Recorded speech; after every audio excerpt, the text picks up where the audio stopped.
अस्सलामुअलैकुम वरहमतुल्लाहि वबरकातुह। मैं हूं इमरान ख़ान और आप देख रहे हैं मेरा चैनल मोमन इस्लामिक। कितने मीठे और हमारे दिल के करीब लोग इस दुनिया से चले गए और कितनों को तो हमने खुद अपने हाथों से इस कब्र में उतारा है। किसी ने अपनी माँ को तो किसी ने अपने बाप को कब्र में उतारा है और इसी तरह हमें भी एक दिन कब्र में उतार दिया जाएगा। मौत से पहले एक सख्ती आती है जिसे सकरातुल मौत कहते हैं, नज़े की हालत। अल्लाह रब्बुल इज़्ज़त कुरान करीम में फरमाते हैं, फलौला इज़ा बलगतिल हुल्कूम, बस जब रूह गले तक पहुंच जाए, व अंतुम हीना इज़िन तंजुरून, और इस वक्त तुम हसरत से इसको देख रहे होते हो, व नहनु अक़रबु इलैहि मिनकुम वलाकिन ला तुबसिरून, और तुमसे ज़्यादा हम इसके करीब होते हैं मगर तुम्हें नज़र नहीं आता। वजाअत सकरतुल मौत बिलहक़ ज़ालिका मा कुन्तुम मिन्हु तहीद, और मौत की सख्ती सचमुच आने वाली है, ये वो चीज़ है जिससे तू भागता था। और जब इंसान पर यह कैफियत आती है तो आप में से बहुत से लोगों ने देखा होगा, दो किस्म के अक़साम हैं जब इंसान पर नज़े की हालत तारी होती है। बाज़ ऐसे हैं जिनका ख़ात्मा ईमान पर होता है और बाज़ ऐसे होते हैं जो आखिरी वक्त में सिगरेट मांगते हैं, जो आखिरी वक्त में माल और दौलत को याद करते हैं। शेख अबू हसन इसहाक स्वाति बयान करते हैं कि मेरी एक दोस्त की वालदा जब दुनिया से उनका जाने का वक्त हुआ तो वो बताते हैं कि मैंने अपनी वालदा से कहा कि कलमा पढ़ें, ला इलाहा इल्लल्लाह की तलकीन की, तो आगे से वो जवाब देती हैं, सलामुन कौलम मिर रब्बिर रहीम, रहमत वाले परवरदिगार की तरफ से इन्हें सलाम कहा जाएगा। दोस्तों, ये भी एक मौत है। और दूसरी तरफ अल्लाह रब्बुल इज़्ज़त कुरान करीम में फरमाते हैं, वलौ तरा इज़ यतवफ़्फ़ल लज़ीना कफ़रुल मलाइकतु यज़रिबूना वुजूहहुम व अदबारहुम, काश कि तू देखता जब फरिश्ते काफिरों की रूह कब्ज़ करते हैं तो इनके मुंह पर भी मारते हैं और इनके कमर पे भी मारते हैं। कल्ला इज़ा बलगतित तराक, खबरदार जब जान गले को पहुंच जाएगी, वकील मन राक, और कहा जाएगा कोई दम करने वाला है। यानी जब कोई शख्स मौत के करीब पहुंचकर बिस्तर से लग जाता है तो इस वक्त इसके तीमारदार इसके इलाज की कोशिश करते हैं। इस इलाज का एक तरीका ये भी है कि किसी से झाड़ फूंक कराई जाए। और अल्लाह रब्बुल इज़्ज़त कुरान करीम में फरमाते हैं, वज़न्ना अन्नहुल फ़िराक़, आपने जब देखा होगा जब किसी का टाइम पूरा हो जाता है और वो नज़र की हालत में होता है तो लोग कहते हैं डॉक्टर को बुलाओ, एम्बुलेंस मंगाओ, अस्पताल पहुंचाओ। और यहाँ अल्लाह रब्बुल इज़्ज़त कुरान करीम में फरमाते हैं, वज़न्ना अन्नहुल फ़िराक़, और इंसान समझ जाएगा कि जुदाई का वक्त आ गया है। फिर क्या होता है, वल्तफ़्फ़तिस साक़ु बिस्साक़, और पिंडली पिंडली से लिपट जाती है। यानी नज़र की हालत में जो तकलीफ़ होती है इसमें बसा औकात मरीज़ दोनों पिंडलियों को मिला लेता है। ये इसी कैफियत की तरफ इशारा है। इला रब्बिका यौमइज़िनिल मसाक़, तो इस दिन तुम्हारे परवरदिगार ही की तरफ रवानगी होगी। दोस्तों, ये रवानगी और ये सफ़र मैंने और आपने भी करना है और इसी की तैयारी के लिए हमें दुनिया में भेजा गया है। दो रातें, एक जो हम दोस्तों के साथ, घर वालों के साथ और बीवी बच्चों के साथ हैं, और दूसरी रात कब्र में मुर्दों के बीच खामोश पड़े होंगे। ज़ाहिर में खामोश होंगे, अंदर क्या होगा वल्लाहु आलम। ये याद रखें, इनका साथ जब तक है जब तक इस जिस्म में रूह है। जब कोई काफिर या नाफरमान शख्स दुनिया से जाता है तो आसमान से सियाह चेहरे वाले फरिश्ते उतरते हैं और इनके पास स्टार्ट होता है तो इसके पास हद निगाह तक बैठ जाते हैं।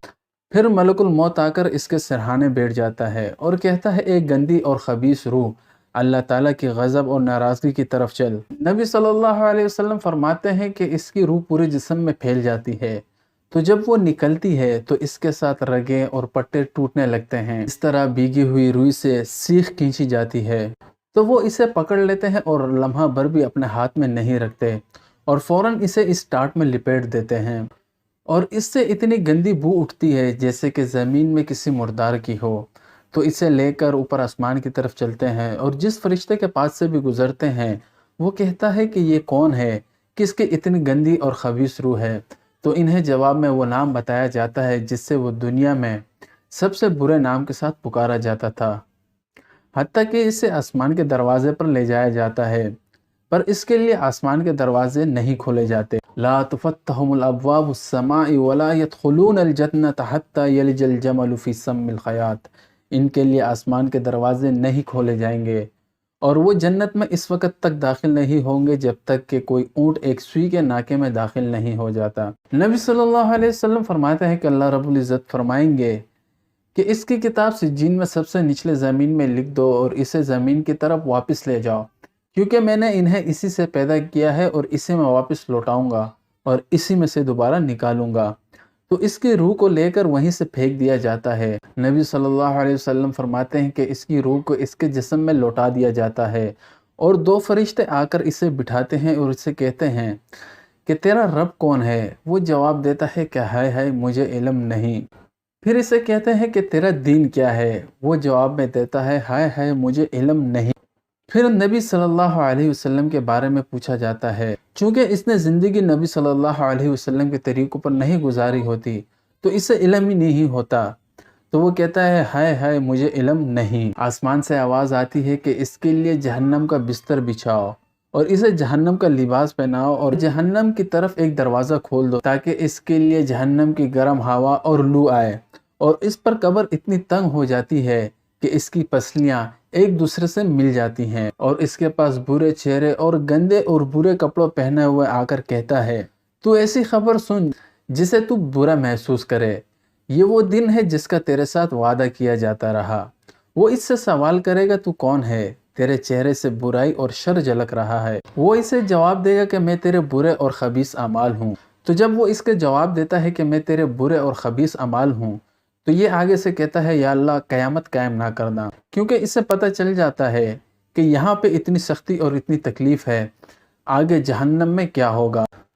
اور اس کے برعکس جب مومن شخص دنیا سے رخصت ہو کر آخرت کی طرف جا رہا ہوتا ہے تو اس کے لیے بھی آسمان سے روشن چہرے والے فرشتے اترتے ہیں، گویا کہ ان کے چہرے سورج ہوں، تو اس کے پاس آ کر حد نگاہ تک بیٹھ جاتے ہیں، اور ان کے پاس جنت کے کفنوں میں سے کفن اور جنت کی خوشبوؤں میں سے ایک خوشبو ہوتی ہے۔ تو موت کا فرشتہ آ کر اس کے سرہانے بیٹھ جاتا ہے اور اسے کہتا ہے کہ اے اچھی اور نیک روح، اپنے رب کی مغفرت اور بخشش اور رضا کی طرف نکل چل۔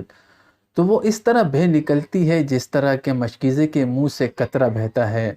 تو جب اسے پکڑتے ہیں تو اسے لمحہ بھر بھی اپنے ہاتھوں میں نہیں رکھتے اور فوراً اسے اس کفن اور خوشبو میں کر لیتے ہیں، اور اس سے ایسی کستوری کی خوشبو آنی شروع ہوتی ہے جو کہ زمین پر سب سے اچھی پائی جاتی ہو۔ تو اسے لے کر اوپر آسمان کی طرف چلتے ہیں، اور جس فرشتے کے پاس سے بھی گزرتے ہیں وہ کہتا ہے کہ یہ کس کی اتنی اچھی روح ہے؟ تو انہیں جواب میں وہ نام بتایا جاتا ہے جس سے دنیا میں وہ سب سے اچھے نام کے ساتھ پکارا جاتا تھا، حتیٰ کہ اسے آسمان کے دروازے پر لے جایا جاتا ہے اور اس کے لیے آسمان کے دروازے کو کھول دیا جاتا ہے، حتیٰ کہ وہ 7ویں آسمان تک لے جایا جاتا ہے۔ نبی صلی اللہ علیہ وسلم فرماتے ہیں کہ اللہ رب العزت فرمائیں گے میرے بندے کی کتاب 7ویں آسمان میں علیین کے اندر لکھ دو اور اسے زمین کی طرف واپس لے جاؤ، کیونکہ میں نے انہیں اسی سے پیدا کیا ہے اور اسے میں واپس لوٹاؤں گا اور اسی میں سے دوبارہ نکالوں گا۔ اس کی روح کو اس کے جسم میں لوٹا دیا جاتا ہے اور دو فرشتے آ کر اسے بٹھاتے ہیں اور اسے کہتے ہیں کہ تیرا رب کون ہے؟ وہ جواب دیتا ہے میرا رب اللہ ہے۔ پھر اسے کہتے ہیں کہ تیرا دین کیا ہے؟ وہ جواب میں کہتا ہے میرا دین اسلام ہے۔ پھر اسے کہتے ہیں کہ وہ جو تیرے پاس مبعوث کر کے بھیجا گیا وہ کون ہے؟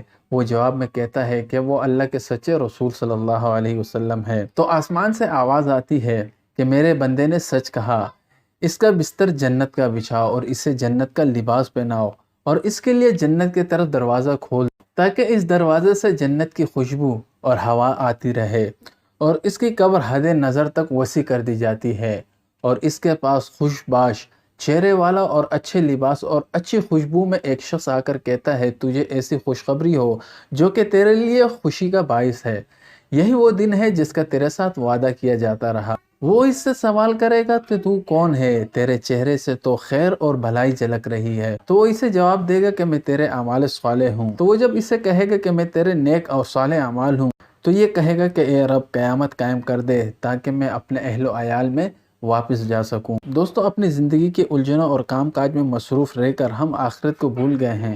اللہ سے دعا ہے کہ ہمیں موت کی سختی آسان اور قبر کے عذاب سے نجات دلائے۔ وما علینا الا البلاغ۔